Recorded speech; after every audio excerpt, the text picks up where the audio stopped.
Hi, and we're back, and I'm here with our mayor, Susan Narvaiz. She has been actually mayor for 3 consecutive terms, something that not very many people can say actually here in this city. So, Mayor, thank you for coming. Thank you for having me. And let's begin with you're from San Antonio, so you're from the area. Grew up in San Antonio. And what can you tell us about your growing up? Well, I was one of 5 children, military family. That's why we ended up in San Antonio. I was born in Ohio. Oh. And then arrived in Texas when I was 6 years old. Oh, wow. Yes. So do you like Texas? I love Texas. Compared to Ohio? Well, I don't remember too much about Ohio. I know it's cold. I don't go back often. But no, I love Texas, San Antonio. I love it. I grew up on the south side of San Antonio. So I believe the culture is my culture as much as it is anyone else's, because you grow up in a city with such diversity. You can embrace it at an early age. Sure. And so it's come to my understanding that you actually didn't get a high school diploma. You went for the GED. What can you tell me about that? Yes, I actually was a statistic. I dropped out of school in 10th grade. I was pregnant, and I got married and stayed married for 7 years to my son's father, but didn't have the opportunity to go back to school. So that's correct. Right. So did you get to go to university? No, I've never attended college. Actually, I took a class at the University de Mexico in San Antonio. I tried to learn Spanish, conversational Spanish, and I'm not very good at it, but we were taught by an ambassador's son, so I learned a lot of history, and that was interesting, revolutionary stuff. Oh, wow, that's Yeah, interesting. it was So, so you went from the ranks of getting a GED, no college, but you became a business owner. Yes. A very successful one at that. Well, thank you. Yeah. I think success is, measured by each individual, so I would say I feel successful.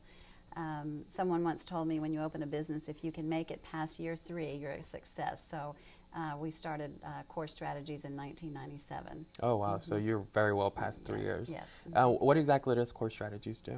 Training and human resource type support, mediation, putting people to work, helping people dress for success. That was a great segment earlier. And from Core Strategies now on to becoming mayor of San Marcos. You began first in city council, though, right? As yes, a member. I was elected to city council in 2002, and then became mayor in 2004. Really quick. You went up the ladder really fast. Yeah, and so how's that been for you? It's been a wonderful opportunity. It has challenges, but the people in San Marcos are great to serve, and that's what I love about it, is the public service aspect. It's an all-volunteer position, so my colleagues and I do it because we love the city, we love the people.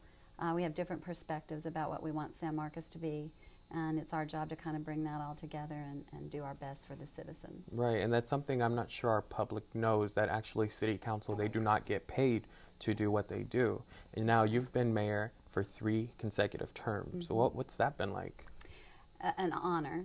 A great honor. I ran in 2004 and was elected, and then was unopposed in 2006, and then ran opposed with 2 opponents. It took 2 people to try to knock me out, but it was a great race, and I love democracy. I love the process. I love people being engaged. I love for people to challenge us on issues, because it creates a situation where we all learn together. Right.